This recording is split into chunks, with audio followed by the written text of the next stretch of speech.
Today's Live on Web program on the top 100 for-hire carriers and disruption in the industry is sponsored by Omnitrax.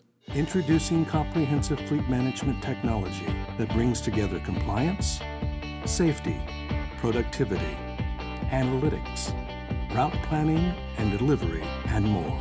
Omnitrax. Innovation driven.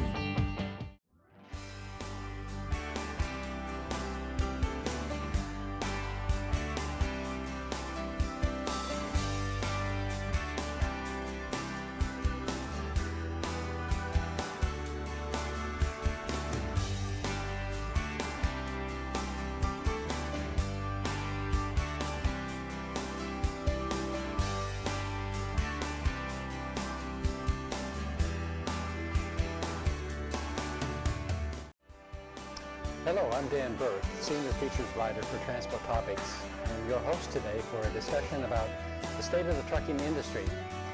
I'm honored to be joined today by three distinguished executives to talk about the challenges facing motor carriers as they deal with an onslaught of new regulations and prepare for a future business landscape that is very likely to include significant technological advances, such as autonomous vehicles. And the industry also faces radical shifts in freight patterns driven by e-commerce, the possible revival of manufacturing in the United States, and shifts in global trade. We'll also hear from Bob Costello, Chief Economist for American Trucking Associations, about changes in the labor market and how this will affect trucking companies. Our program today is sponsored by Omnitrax. You can read more about them at the bottom of this article page. During today's show, we welcome your comments and questions, which you can email directly to share@ttnews.com or simply comment directly in the chat box below this video. Our guests today are Don Daskey, founder and CEO of Daskey Incorporated, a company that ranks number 44 on the 2016 Transport Topics Top 100 list of the largest for-hire carriers in the US and Canada. With Don is Phil Bird, CEO of Bulldog Highway Express in Charleston, South Carolina, a company that became part of the Daskey Group just last year, as I recall. Phil is also a former past chairman of American Trucking Associations. And finally, Joe Carlier. Joe is Senior Vice President of Penske Logistics in Reading, Pennsylvania. Penske is ranked number 22 on this year's Top 100 list. We'll talk more about that later. Gentlemen? Thank you. Are you ready? Yes. Right. All right. Let's get started. I want to begin with Don. Don, you're a relative newcomer to trucking, having purchased your first trucking company in 2008, as I recall, after having some success in the real estate business as an investor. So, after getting your feet wet with the purchase of Smoky Point Distributing, I think it was your first company, right? This is a company that specialized in hauling airplane parts for Boeing. You've gone on to acquire 10 other companies and generated revenue last year of $721 million in total. Very impressive. Thank you. Daskey is now the second largest carrier in the flatbed heavy specialized sector. You've put together a company that I think is a bit unusual for the industry, which has seen its share of consolidation over the years. But rather than merge all these companies into one, you've maintained some separation and preserved kind of the entrepreneurial culture of each company, which I think is quite interesting because in most cases the former owners stay involved. Tell us, what is it about trucking that has appealed to you, and how does your approach to running the business help you comply with all of the industry regulations that we're facing today and some of the technological challenges that you see coming? Well, good questions, Dan. My personal philosophy is to invest in people because people make the difference. Anybody can buy trucks or terminals, but people make a company successful. And my investments in trucking started with Smoky Point, as you pointed out, because I was very impressed with their management team. And I decided to invest in that company because of the management team. And it was then owned by an absentee owner. And since then, that's remained our core philosophy. We look for very successful companies that are focused on the flatbed, heavy haul, open deck space to join our family of companies. So we're not looking for companies that need to be fixed. We're not looking for broken companies. We're not looking for sale companies. We only want companies to join us that truly are not for sale. So it's a very different philosophy than a typical Wall Street approach of combining some companies, eliminate costs here and there, and try to make it more efficient. We believe that if we pick only very efficient, successful companies already, we shouldn't eliminate any of those jobs, because those teams, those management teams, know how to build and operate a very successful company. And that's an inherent part of our philosophy. We eliminate no management, no people at any level, and let them continue operating successfully. It's really a Warren Buffett philosophy that he's proven works. He buys successful companies, great management teams, provides them capital and mentoring. We do exactly the same thing. All right, very interesting. Phil, since you're now part of the Dasky Group, maybe you could talk a little bit about what benefit you've gotten from being associated with a group of companies like this. Be happy to, Dan. I will just tell you that we have one regret at Bulldog Highway Express, that it took us 3 years to make the decision to join Dasky.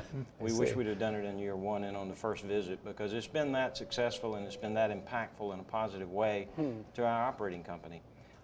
We've seen all kinds of tangible benefits. The synergies that exist between the operating companies, the collaboration that takes place between the executives of each of these operating companies.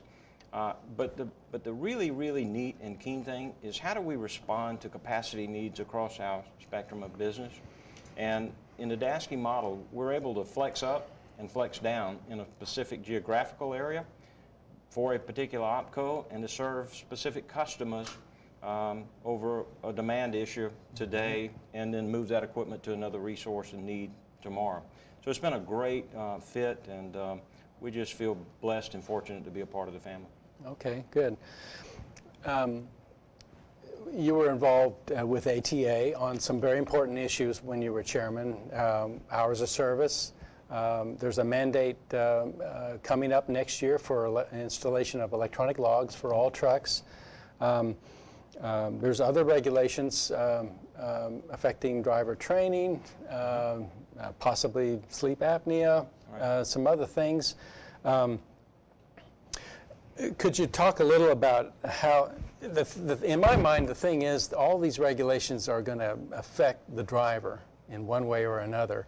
And having drivers obviously is the key to any trucking company staying in business and growing. So could you talk about what you're doing as a company to meet these new regulations? What changes maybe have to occur in order to continue to be successful? Certainly. You know, one of the missions of ATA is to advocate for this industry here in Washington, and to work with the agencies that regulate us to keep burdensome regulations off the back of motor carriers across this country, as we do a very important job, and that's move America's commerce. You know, we don't just make a delivery, we don't just make a pickup, we make a difference in every American family every day. That's what we do. So regulations are needed, but burdensome regulations have no place in our market space. So from an hours of service standpoint, you're right, we work very hard on the hours of service, the restart, the split sleeper berth. All these issues are relative to productivity. We were successful in getting the burdensome 34-hour restart taken back. We participated in a very dynamic study conducted by DOT and FMCSA with respect to the 34-hour restart. We've not seen the results of that, as I'm sure you're well aware. They're still on the Secretary's desk, but we're anxious to see them. But the regulation hadn't moved back to the more burdensome regulation. We hope that that will be a permanent fix, and that's the objective behind the efforts of ATA and the industry at large, is to keep those the 34-hour restart that we enjoy today in place. We actually saw, as you probably are well aware, Dan, we saw an uptick in the frequency of accidents because the former regulation forced our trucks on the highway in the most congested periods of time. And so we saw frequencies go up. Split sleeper berth. I would argue, and I have on behalf of the industry in many forums, that the current inability for a driver to split his rest time into sleeper berth incentivizes a driver in today's environment to drive through periods of time when their body is telling them they need to pull over and get rest. It's not a productivity issue, it's a safety issue. And the regulators have it wrong. And we need our drivers to be able to rest when their bodies are telling them to rest. And as far as electronic logging devices, I will only tell you that at Bulldog Highway Express, we were an early adopter of this technology. And what I've said and communicated around the country working on behalf of ATA has been that if a motor carrier operates today on a paper log compliantly, they will not see a loss of productivity with electronic logging devices. They'll see an increase in productivity. We experience that in our fleet. It's a good piece of technology. I think it does many things for our industry. I know that there's controversy about it, but I think what we saw in our fleet when we introduced it to our drivers, they had some concerns about it. There was some initial pushback, but today you couldn't take that device from one of our drivers. They would leave us if you took that logging device from them. They have adapted to it in a very good way, and it's beneficial to our company and to public highway safety. Yeah. You know, another thing that I think many trucking companies are concerned about is the regulation of the industry at a state level. Yes. We're seeing, like in California, for example, the rest break problem Right. Rule. Could you talk about the potential problems that we're seeing there and how we might address that? Well, absolutely. I mean, we need to be regulated not on a patchwork, from a patchwork standpoint, whereby we have different regulations when we cross state lines. We need harmony relative to regulatory issues impacting our industry.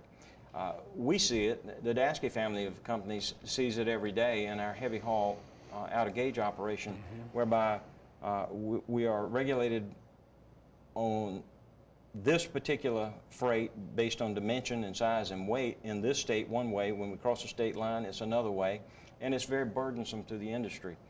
You know, the feds many years ago tried to get this right so that they did not impact on a state basis our routes and services and things of that nature. And that's what F4A speaks to. And this is a very important issue. Can it be fixed?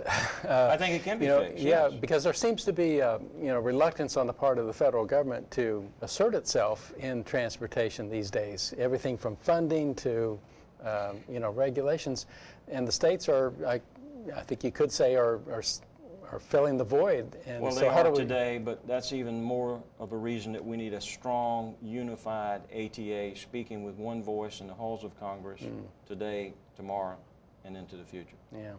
Okay. All right, Joe.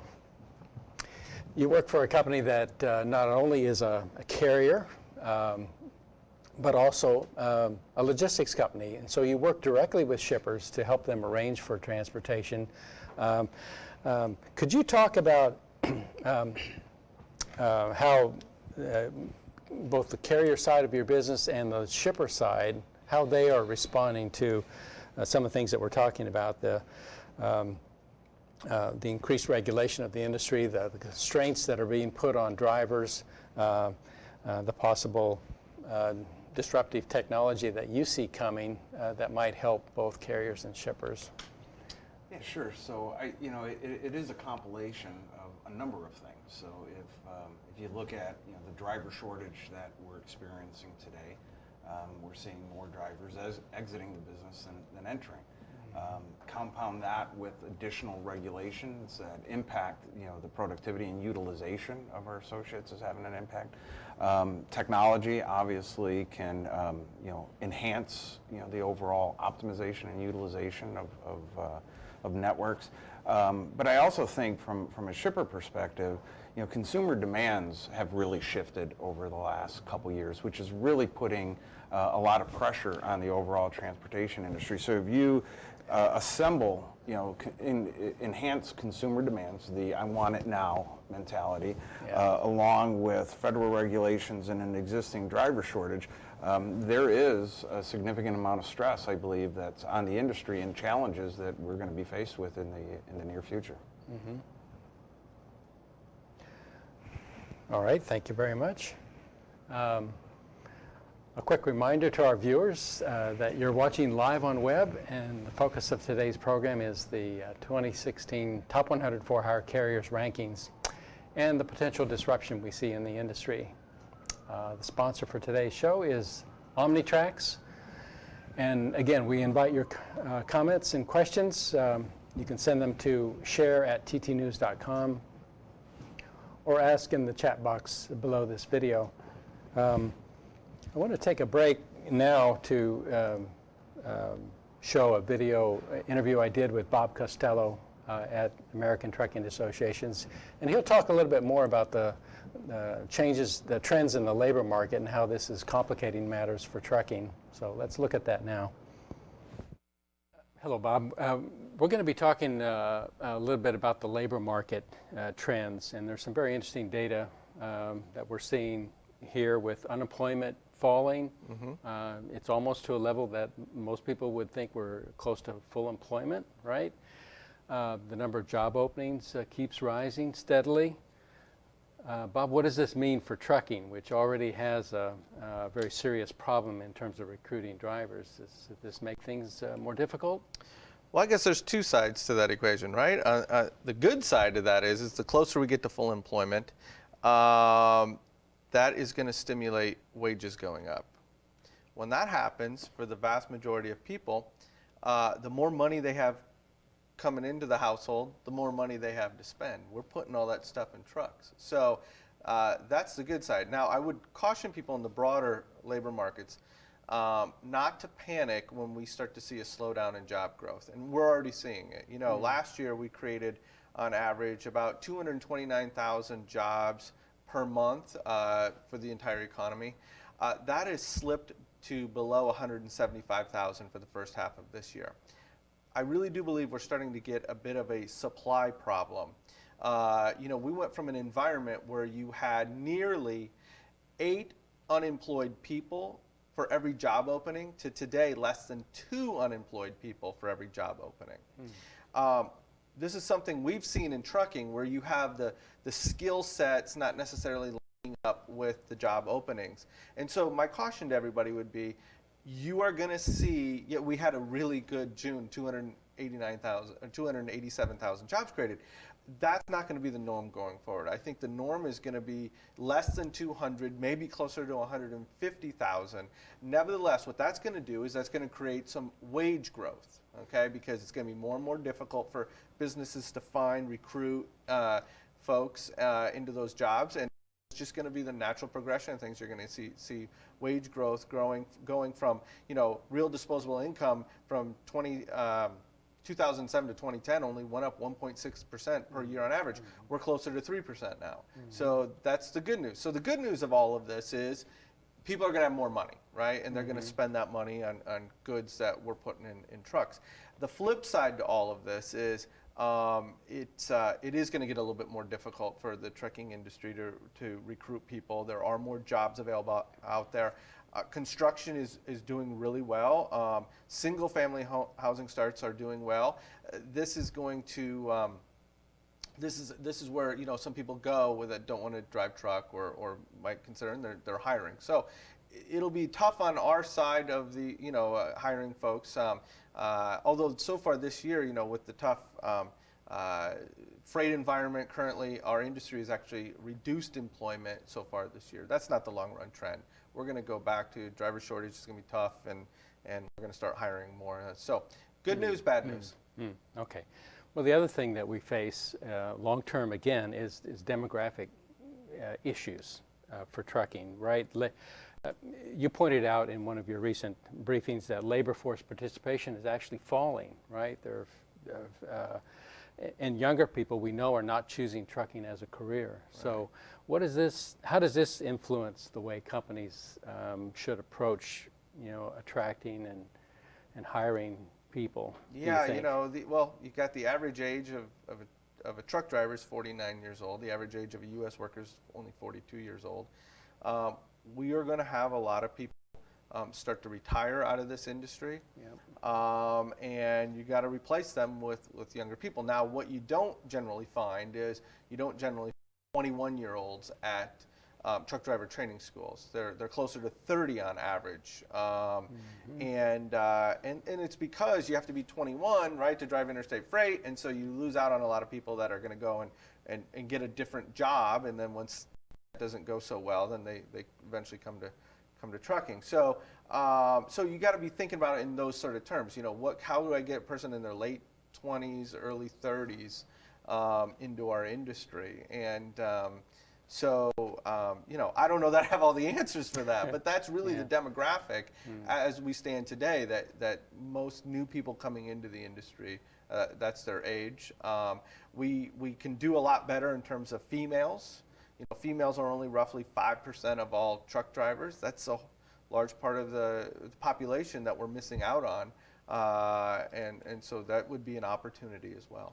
Mm-hmm. And minorities, perhaps. And minorities. And what about immigration? Immigrants.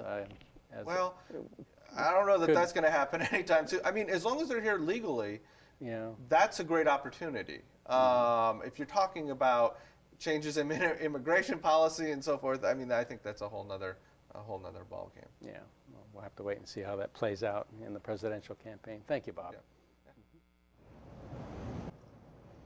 Okay, welcome back.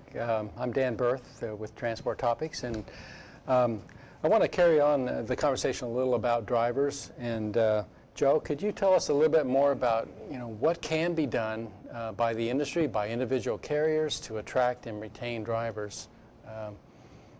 Well, I think we're in a different environment, as I pointed out, the shortage that each of us are experiencing. I think the approach is different. I think it's no more just posting an ad in the paper somewhere. It's about getting boots on the ground, getting engaged in places where drivers are. It's a very competitive landscape. They have choices today. It's about promoting the brand, right? So what can we offer differently to address your personal lifestyle needs? So, part of Penske, we offer our drivers the latest and greatest technology and the newest of trucks. There is an appeal to that on behalf of drivers wanting to come work for a great brand. Also, in our routing and design and the work that we do with our customers, the type of work is very important as well. Not gone for endless days. Most of our driving positions, you're home same day. So looking at those lifestyle needs that they have, along with a different approach to connecting with those drivers through social media or different types of networks, it's really about promoting at the highest levels what our organization may have to offer to be able to attract those drivers. But then once we secure those, it's a similar ongoing effort in regards to retention. Mm-hmm. Yeah, Phil, is the industry still appealing to new people coming in, or has pay gone up enough to attract some new blood in the industry? What do you think? Well, the short answer to both of those questions is no and no. We're not as attractive as we potentially could be, and I think the burden of that and the responsibility of that rests with this industry, with this association. We have to promote what we do. We have to make it a career and not a job. We have to respect those people that we currently employ at a level that they don't enjoy today, because respect is a big component. And you can't separate recruitment and retention. They're one and the same. So if you have a need because of retention issues, you're going to have a recruiting problem, because you're not going to recruit over top of a retention issue. So I would say it behooves every motor carrier to look within first and to find out what they can do in their own operating companies to promote what they do, their companies, and this industry. Lifestyle issues for certain fleets aren't as big as they are for other fleets. In our space, the open deck, heavy haul market, we do experience overnights. We do experience drivers being away from home. And that's something that, frankly, I tell every driver that comes in our company, you know, we're going to do many things. First thing we're going to do is respect you. We're going to pay you and compensate you in a very respectful way. We're going to incentivize and benefit you in a very respectful way. And we're going to communicate with you in a very effective way. But the thing we can't do is take the trucking out of trucking. There's some inherent issues and requirements for trucking. And some of that impacts lifestyle issues.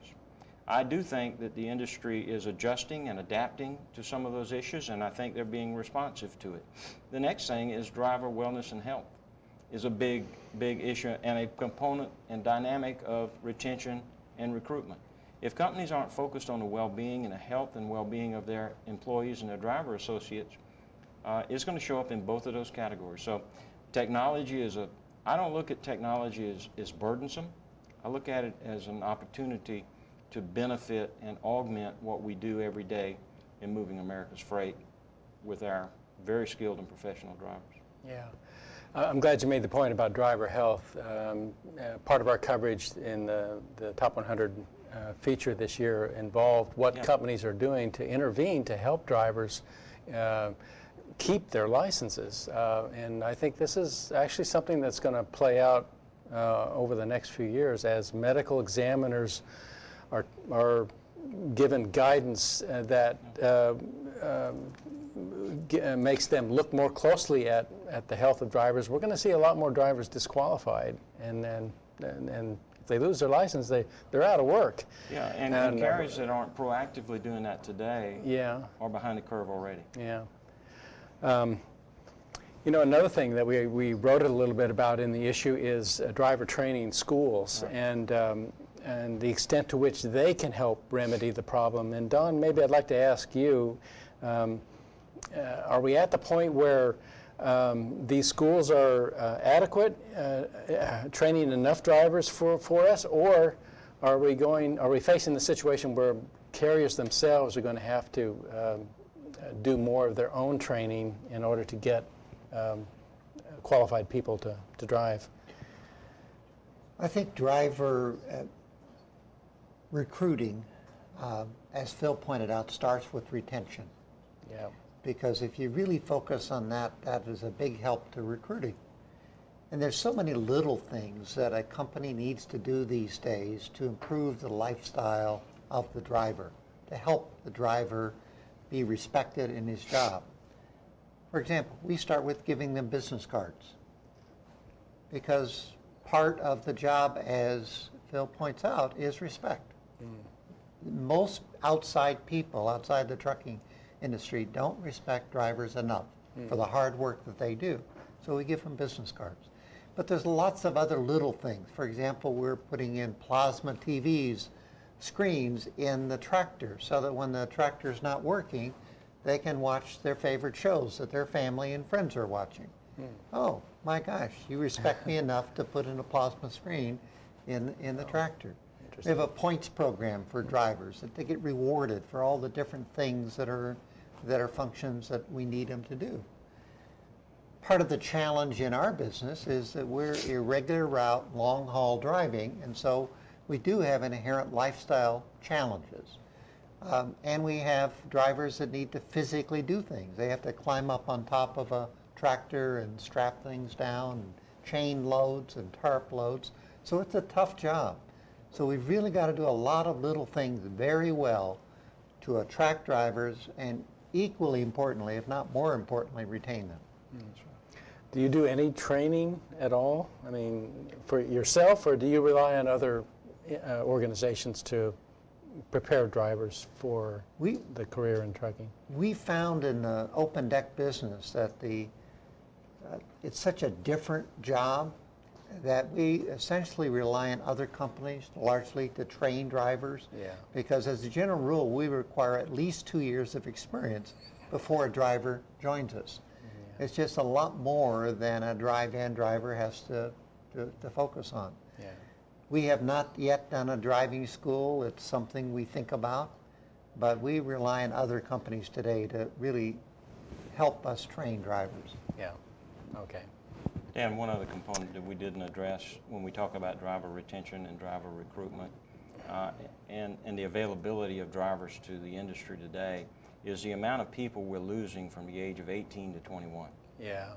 And when we talk about a burdensome regulation that impacts the U.S. economy and impacts this industry to deliver America's goods, it's the fact that we have a rule where we can drive from San Diego, California to the border of California and Oregon, but they can't take a run across that same state line. It's really something that I know ATA has worked on very hard in getting corrected and righted, but that's something we need not take our focus off of, because that's a huge pool of potential drivers. A lot of people are hoping that that happens, but why haven't we seen movement on it, you know, in the political sphere, I guess, what's the reluctance, I guess, to allow that from the politician's standpoint? It's just an initiative that we put some effort and energy into that we have not been successful on yet. We thought we had a fix coming on the last highway bill. It didn't materialize, but it's something I know ATA is very focused on.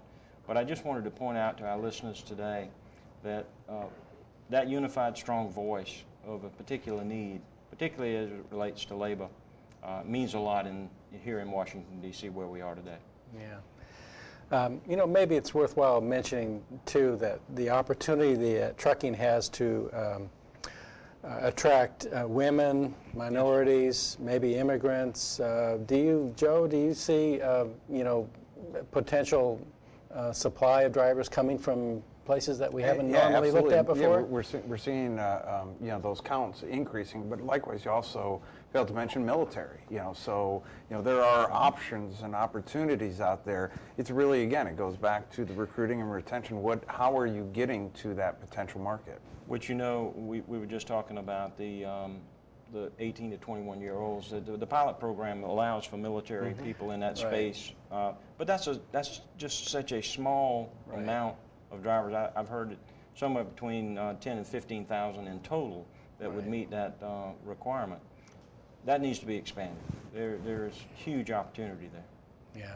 But I think the key is how do we promote the industry? How do we attract potential new people into the industry? Driving a truck today is different than it was 20 years ago. So how do we get that and spread the word and promote the industry to attract young people to enter into the transportation industry? Can you answer your own question? I can't. Oh, well, that's something we're going to work on, I guess, as an industry. Some readers have asked some questions kind of along these same lines. Tony Engberg of Trendfire Technologies wrote in. He wants to know how you see the range of technologies and shifts and business models impacting the number of owner-operators. You know, and we frequently get questions about this. Owner-operators are a big part of the trucking driver supply, always have been, but there's always been, I think, people wondering, how long can we rely on this supply of drivers? And I think you rely on owner-operators to some extent in your operations. So what does that look like to you? Is it still, in your opinion, a reliable source of drivers? And what can be done to maybe increase that? Well, I think first and foremost, you've got to understand that that is a very important segment of our industry. Yeah. I mean, they move a lot of America's goods, and they too are underappreciated and under-respected, just like our fleet drivers are. The owner-operator, I know, has a concern about regulations that are in the pipeline today, and rightfully so. But I think what you will find over time is that these independent contractors, these truly professional independent contractors, will be very adaptive to technology over time. And they will adapt to it, and they will operate in a very successful way in it. It might be some initial pushback, but I think over time they will adapt to this technology and see the benefit of this technology and be appreciative of it. Mm-hmm. What about, are we seeing new people become owner-operators? I know a lot of companies have lease purchase arrangements that help them get started. Is that effective? I think it's very effective, and I think, you know, we just had a quarterly board meeting out in Dallas, Texas for DASKI, and I heard some of my colleagues, some of my CEO counterparts, speaking to the fact that there was interest on both the lease purchase side and the independent contractor side to join their fleet. So I definitely think there's still an interest, and it's a very, very important part of what this industry does for America every day, the owner-operator. Are you concerned about some states, you know, cracking down on owner-operator or independent contractor status, right? Have you seen that affect your operations anywhere yet? You just have to respect the separation of what is an employee and what is an independent contractor, and Right. that burden rests with the management of that company. Mm-hmm. Okay. So you're not concerned about it being undermined at this point if companies do the right thing in terms of how they interact with their owner-operators? Well, I think there's a point at which you can go too far. I mean, there has to be a working relationship. Yeah. So that customers can be served, the independent contractor can earn a good wage, and the company can manage its portfolio of business in a responsible manner. So there has to be a working environment for the owner-operator and the motor carrier to exist in. Okay. Don, maybe another question for you that, again, is something we frequently get from readers. Smaller carriers, how do they survive in this environment that we're in? You've bought a lot of small companies, relatively small companies, and now you have a collection that is large. Do you see a difference between the ability of large and small companies to compete and survive in the industry? Well, that's a great question, Dan. There are some inherent challenges for smaller companies. Yeah. For example, most small carriers cannot get a very large amount of liability insurance, umbrella coverage, and that's tough for them. The prices of equipment are going up. That's a challenge for smaller carriers. Yeah. So that we find that smaller companies can navigate those challenges and associate themselves with a large company. You know, we do have about a quarter of our drivers are owner-operators or smaller carriers that, you know, work for us. We also broker out a business to a lot of smaller companies that we in effect operate as the marketing arm for these companies. So yes, it can be done, and it's a challenge for any small businessman, but a competent entrepreneur can be a successful small operator of trucks in our business today. Yeah. Okay, good. Well, thank you. That's optimistic outlook. Our story this year, another feature was a story that Armstrong and Associates, Dick Armstrong, wrote for us about trucking in Mexico, and plus we had a story that profiled a couple fleets in Mexico that was written by our editorial director, Neil Apt. Joe, I'm looking at you because Penske Logistics is a company that does a lot of business in Mexico, also in Brazil, South America as well. What do you see in terms of the shifts of freight movement and the growth of manufacturing in Mexico and how it might impact the U.S.? Yeah, so what we're feeling specifically is you know, the increase in manufacturing output in the automotive industry. Yeah. And if you think about, you know, over the last couple of years and, you know, a couple of years moving forward, there's somewhere around 7 to 10 new assembly plants that are going to be up and running and producing vehicles. So if you think about the supply side, a lot of suppliers are moving in country, which is making creating different sets of requirements in transporting goods from in country, but also a number of suppliers are servicing that production from the States, which there's an increase in activity on cross-border operations. So based on those dynamics and the increase of the manufacturing output that we'll see in the next couple of years once all of these new plants are up and running, again, talking about additional pressures on the industry, and there's an absolutely, we're seeing it today, an increase in the transportation requirements within country of Mexico.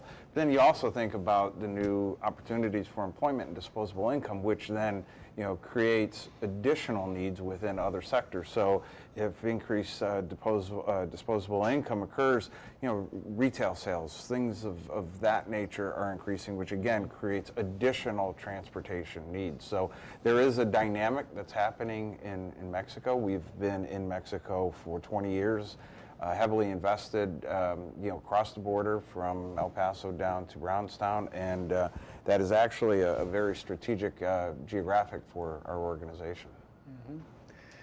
Mm-hmm. Phil, how do you feel about the future for cross-border trade and international trade? Because in your own business, you handle a lot of goods moving in and out of the ports. We do. And trade has become sort of a bad word in politics these days, if you look at what's happening in the presidential campaign. But is that something we should worry about, or do you see a good future for continued expansion of trade and freight? I think we truly are a global economy today, and I think it's going to be hard to disrupt that global economy. I do think that certain trade agreements can have an impact on it, but a lot of our everyday lives is depending on global trade. Right. Now, on cross-border, we don't do any Mexico freight out of our company, Bulldog Highway Express, but we have in the Dasky family Lone Star Transportation that does a significant amount of cross-border work, and it's good work, and it's good space for us to be in. We do cross-border into Canada and work very well in those traffic lanes, and so I don't think you can disrupt the global economy in a large way. I think it's going to be a major player. But back to the point about drivers in a 21-year, 18 to 21 bracket. Now think about this. That's international cargo. It's interstate in nature. It's not intrastate. So we can't pick up a load of intrastate cargo with a 18, 19, 21-year-old person and move it to Columbia, South Carolina, 100 miles up I-26. But we can take that same driver and let him load a load of steel out of one of the steel mills and move it to Columbia. That's the kind of burdensome regulation that makes no sense, that has a negative impact on our industry. Yeah, I see. Do any of you see a revival of manufacturing in the United States? Is this something that we should expect to see in the future, given the trends in trade and fuel and whatever? Or is it pretty quiet on that front? Go ahead, Joe. I mean, we're seeing signs. So some Really? of our current customer base, we've seen them move back. The nearshoring effect is one aspect of things. So if you look at, again, just talking about Mexico, we are seeing jobs move from China back, getting closer to the point of consumption. So a lot of these dynamics within the industry is having an impact of where these commodities are being sourced from. So on the automotive side, absolutely, we're seeing the nearshoring and feeling the nearshoring effect. But in other verticals, we're seeing some of our customers open new manufacturing facilities right here in the States, which is very exciting. What kind of manufacturing are you seeing? Some light industrial companies are moving. I know some from a retail perspective, we've seen a retail manufacturing facility move back into the States. So a lot of it, though, very much heavy on the industrial and on the automotive side and the nearshoring, where jobs are coming back to support a specific industry. Yeah, some of this will depend on I think on continued low energy prices. The fact that North America now is an exporter of energy is really amazing when you think about it, but we know it's leading to an increase in the petrochemical production, especially along the Gulf Coast, right? That should bode well for U.S. manufacturing and for trucking too, I presume, as time goes by.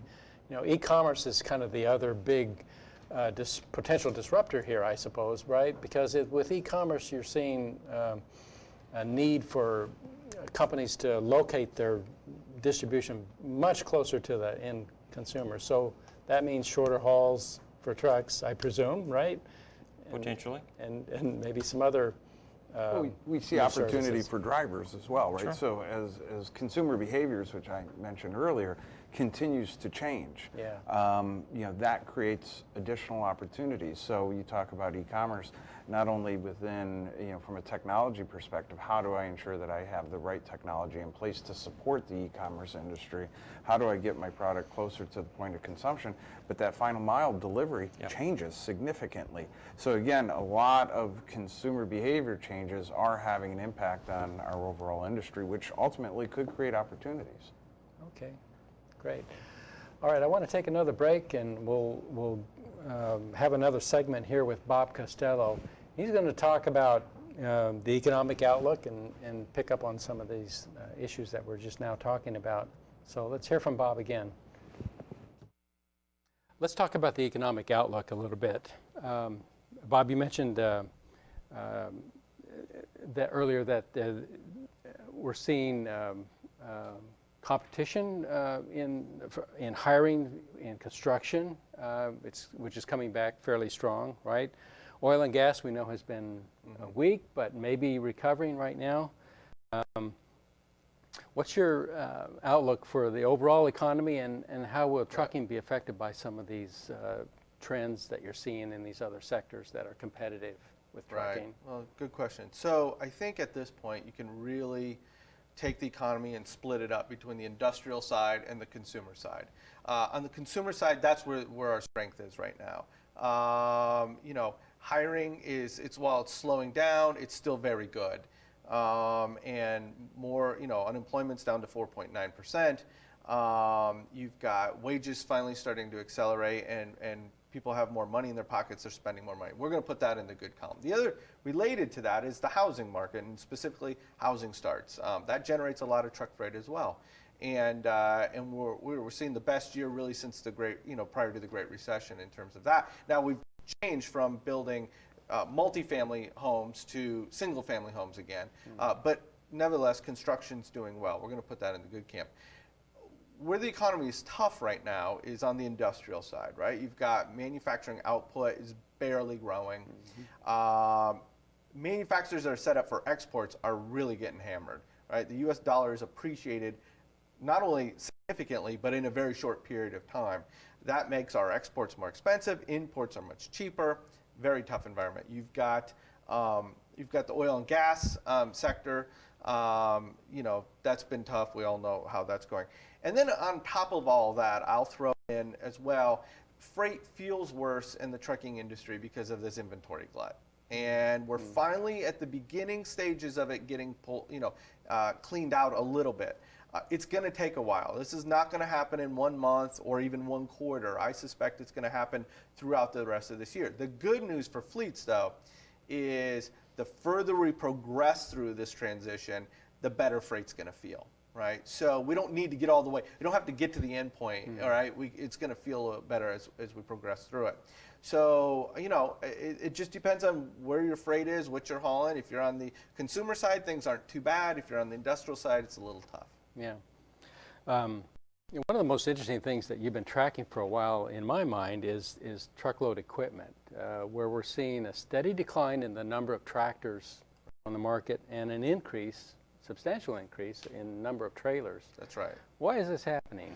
Well, I think it's all about the driver, right? You have a lot of these large truckload fleets that have had a high trailer to tractor ratio for quite some time, right? They've been doing this practice for a while, drop and hook, get the driver out of their customers and their customers' facilities as quickly as possible. And this is the group that's already transitioned to electronic logging devices, right? So they know that the driver's time is very valuable. So you now have a lot of medium and smaller fleets that are starting to transition to higher trailer to tractor ratio. So this group was, as freight has been soft, they don't like doing it because they want to hold on to drivers, but it's gotten to the point where some of these fleets are starting to reduce their tractor counts. But at the same time, as you said, we're seeing trailer counts go up, and that's to increase that trailer to tractor ratio for a lot of medium and small fleets. In longer term, though, you're convinced that we'll need more trucks, more drivers to handle the capacity, or handle the demand for more freight hauling service. So what do you see companies doing to provide more capacity? What can they do? Well, I mean, it's tough in our industry, right? I mean, because productivity is limited to the technology you can put on the truck and getting folks in and out of facilities faster and so forth. They're going to continue to do that. There's no doubt. Working with the shipper, working with the receiver and so forth. I think that certainly continues. And so forth. But yes, you're right. Long run, you grow your population, you grow, we're going to need, we're going to haul, in 10, 12 years' time, we're going to haul 20, 25% more tonnage than we are today. That's a lot more tonnage. So we're going to have to figure these things out. We're going to have to recruit more people to this industry because at the end of the day, while we may be getting rid of trucks today, we're going to have more trucks on the road 10, 12 years down the road. Mm-hmm. And it looks like we'll continue to see a shift to shorter haul in the industry, more intermodal for longer haul shipments, right? Yeah, that's been very interesting. We have seen, since the year, so mind you, online sales, retail sales have gone up over 1,400% since the year 2000. At the same time, we've seen dry van average length of haul fall from almost 800 miles to less than 550 miles. Yeah. I mean, over that same period. Now, you can't say it's all due to online sales, but it's a big part of it. And and that's only, online sales are only going to continue to grow. And so, yeah, there's a lot of different things going on in this marketplace. All right, great. Thank you very much. No problem. Oh, hello. All right, we're back. And we want to try to kind of wrap up the conversation today with your thoughts about future technology and in particular, this idea of automating the driving function of trucks. I know you all have some ideas about how this might play out. Who wants to start with Phil? What can we expect and what's beneficial and what's really not helpful? Well, technology as a whole has been very beneficial to this industry. If you look at the productivity gains that we enjoy today, it's come through technology for the most part. So with the advent of new technology, there's always pushback, there's always concern, there's always, how will that impact me? Is that going to harass my work? And the answer to most of that is no. It's going to benefit you. It's going to be a tangible asset that is going to help you do your work in a more productive, efficient, and safe manner. So I think this industry owes it to the general public that we share the highways with to make sure that we put vehicles on the highways that are well equipped with technology that helps us operate around them more safely. And we owe it to our drivers to provide them with training and technology that helps them do their work more efficiently and productively, because that's income to them. So I think we should look in a very forward way at technology. When we talk about autonomous vehicles, in our space where we're operating flatbeds and multi-axle trailers, there's a lot of work that goes on for our drivers outside of the cab of the truck. So I don't know how an autonomous vehicle takes that away. So when I think about autonomous vehicles, I look at how they can augment and benefit the driver. What gains might we be able to get because of the use of some autonomous technology that will enable us to operate an extended workday? Because it's taking some of the responsibility and some of the burden off the driver inside of the cab. So we just have to be very open-minded and very forward-thinking about technology. How can smart trucks talk to smart highways and get yields in both productivity, efficiency, and safety? That technology is coming. We need to embrace it, and we need to be prepared for it. Yeah. Yeah. You all agree? I would very much echo those comments. You know, the other big thing on the horizon really are these fuel efficiency standards that the EPA is putting on track. Now, this is going to force some changes in the vehicle, and how do you feel about your ability to meet those expectations? We've already seen significant improvement in fuel economy with new trucks. Can we do even better?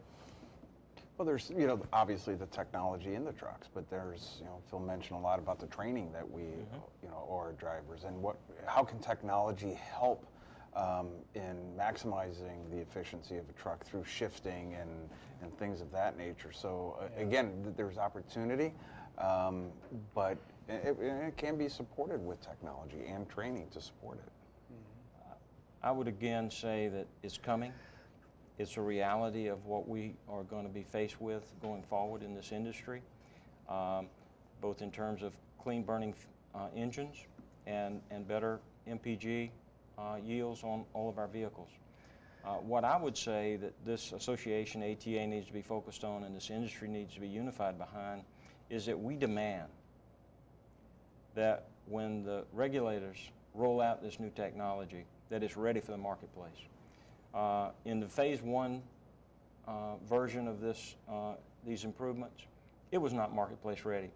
And it created problems throughout the supply chain for the motor carrier, for the OEMs, for the dealership networks. It was a disaster. We cannot have another reoccurrence of that technology being introduced when it's not marketplace ready. Uptime means everything to a motor carrier. When you affect our ability to generate revenue and to move America's commerce, it's not marketplace ready. So that's my sentiment. Well, how do you feel about Elon Musk building an electric truck, for example? I mean, is that a solution, possibly, that we can embrace? I think anything is possible, right? But again, it's the innovators of the technology that is having an impact in our overall industry. Without that level of thinking, I can't tell you tomorrow if that can be realized or not. But if you think about the innovation that we've experienced and how it's transformed our business, it's made us more efficient. So I think we have to welcome different types of innovation and over time accept and apply the innovation that is brought to us in a rightful way that make us better, safer, and more efficient in the industry. Yeah. Especially at the ports where we've seen a big push, to get zero-emission vehicles in and out of the ports because of air quality issues. So I think it's an alternative that may be niche specific. Okay. It might not fit every niche of what we do as an industry, but in certain specific niches, such as a port environment, it might have an application there. So I don't know enough about it to speak to it any more than that. Okay. But I would say again, it's an innovation that this industry would be wise to look at with a very open mind. Yeah. I have a feeling that there are people outside of trucking that are looking at our industry and wanting to make a change. And this example of Elon Musk, who is the founder of Tesla, I guess everybody knows that, is an example of that. Sure. And we have other people too that technology, people from Silicon Valley who are inventing apps and other software that they think can help the industry be more efficient and more productive. Dan, it's hard to be a visionary. It's hard to, can you imagine the Pony Express riders years ago? Yeah. Thinking that mail would be delivered around this country on jets, on airplanes, and in the way we do it today. We have to be visionaries in this industry. You look at the introduction of the smartphone, and a phone at a point in time was to make phone calls. Phone today is everything but used to make phone calls, and then that development, through the smartphone, when you think about the applications that have been developed to support our industry, to support our business, and also help the overall environment become that much more efficient through notifications and things of that nature. So, good example. All right. All right. Thank you very much, gentlemen. Thank you. I really appreciate it. If you missed part of the program today, or you would like to watch it again, that's possible by going to our website later today, ttnews.com, and click on the Live on Web, click whatever. Okay. Just a few minutes after the program, a heads up, I'm going to be having a brief conversation with Phil Bird. We're going to talk about what's going on at ATA in terms of some personnel changes on Facebook Live. So if you've so inclined, then join us for that. Otherwise, thank you to all of our guests, Don Daskey, Phil Bird, Joe Carlier, and of course our sponsor, Omnitrax, and our production team here behind the scenes as well. Until next time, I'm still Dan Berth, Senior Features Writer at Transport Topics. Thank you for watching.